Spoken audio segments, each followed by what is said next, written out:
بسم اللہ شار الاقام مع حمدہ یبدأ فی کلام ثم الصلاة والسلام سرمدا علی نبی قد اتانا بالہدا وعلی آلہ وصحبہ الکرام علی ممر الدہر والعوام اما بعد فاعوذ باللہ من الشیطان الرجیم بسم اللہ الرحمن الرحیم وَإِذْ قُلْنَا لِلْمَلَائِكَةِ اسْجُدُوا لِآدَمَ فَسَجَدُوا إِلَّا إِبْلِيسَ أَبَى فَقُلْنَا يَا آدَمُ إِنَّ هَذَا عدو لك ولزوجك فلا يخرجنكما من الجنة فتشقى صدق الله العظيم رب اشرح لي صدري ويسر لي أمري واحلل عقدة من لساني يفقهوا قولي اللهم أرنا الحق حقا وارزقنا اتباعه وأرنا الباطل باطلا وارزقنا اجتنابه آمین یا رب العالمین۔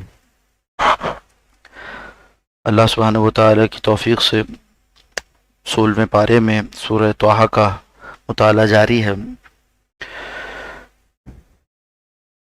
6 رکوع ہم مکمل کر چکے ہیں، 7ویں رکوع سے آغاز کرتے ہیں۔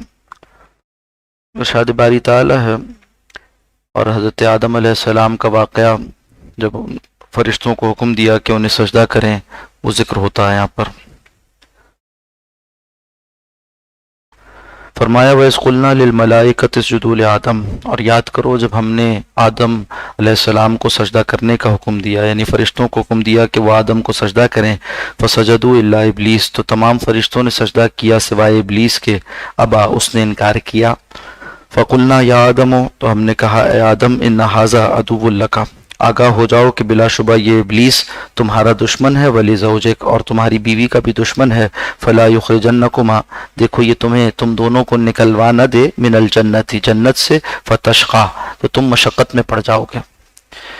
یہاں امام قرطبی رحمۃ اللہ علیہ نے لکھا کہ دنیا میں آنے کے بعد پھر مشقت آدم کو زیادہ ہو گئی کہ اب نان نفقے کی ذمہ داری اور اسی طرح سے گھر کی ضروریات کا فراہم کرنا، اس کا ذمہ دار مرد کو بنا دیا گیا۔ یہ نہیں فرمایا کہ تم دونوں مشقت میں پڑ جاؤ گے، بلکہ یہ کہ جنت سے نکلنے کے بعد دنیا میں یہ نظام اللہ نے بنایا کہ مرد کو کفیل بنا دیا۔ فتشقى، تو اے آدم تم مشقت میں پڑ جاؤ گے، یعنی مرد کو پھر فراہم کرنا ہوں گی ضروریات۔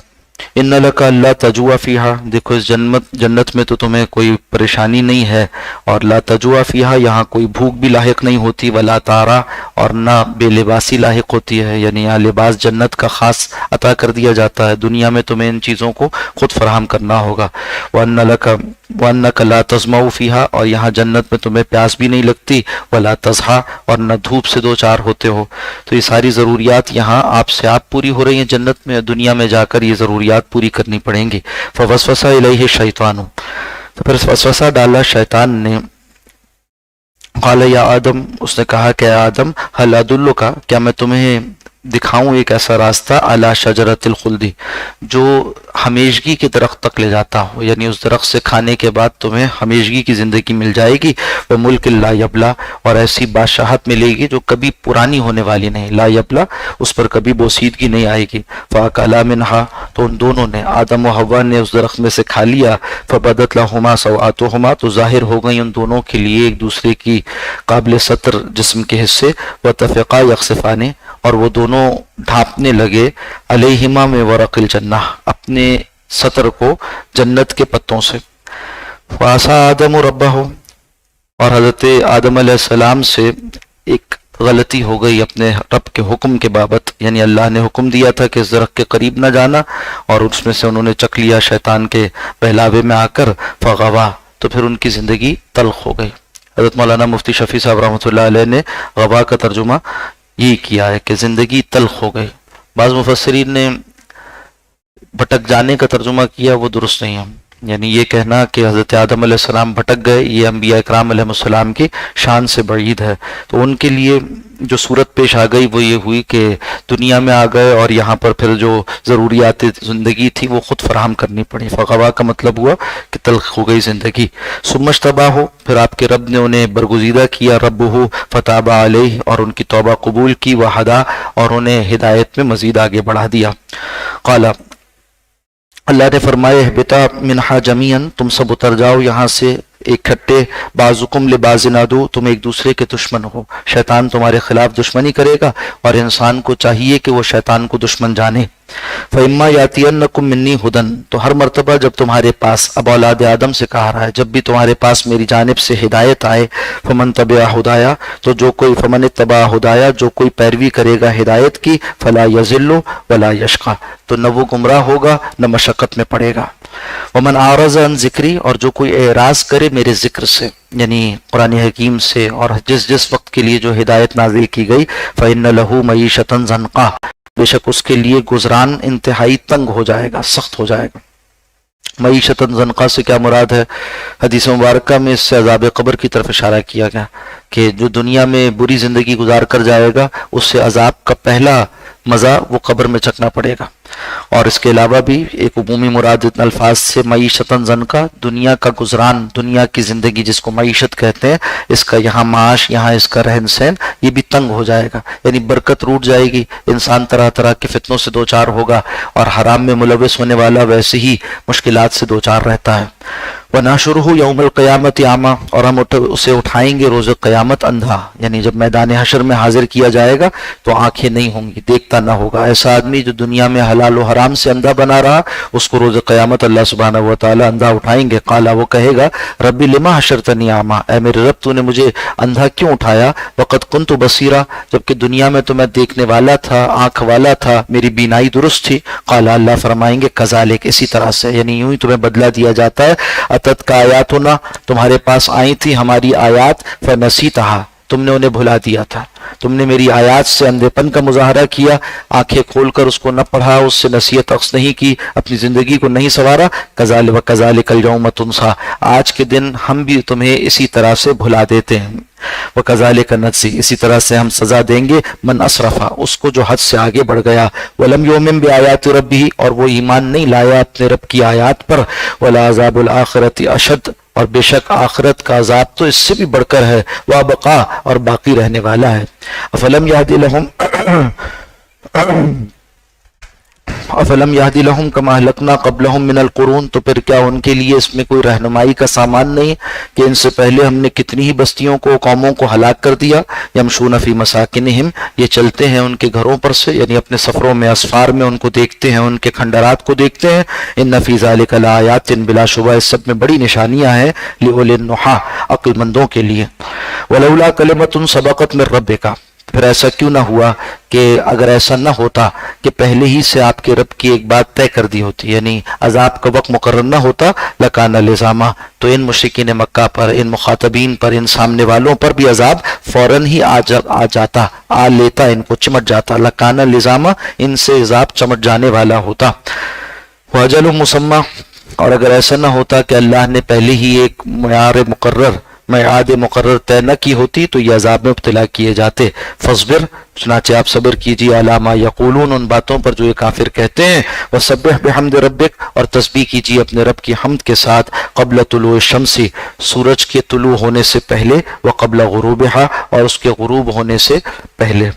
مراد کیا ہے قبل طلوع الشمس؟ یعنی مکمل طلوع ہو جانے سے پہلے فجر کی نماز ہے، یا یہ کہ اس کے آثار کے ظاہر ہونے سے پہلے تہجد کی نماز ہے؟ تو ایک نفل نماز تہجد کی اور فجر کی نماز فرض، اور قبل غروبها، اس کے غروب ہونے سے پہلے عصر کی نماز بھی ہے، اور جب غروب کے آثار نمایاں ہو جائیں تو اس کے بعد مغرب کی نماز ہے۔ ومن آناء اللیل، اور رات کے کچھ حصے میں بھی۔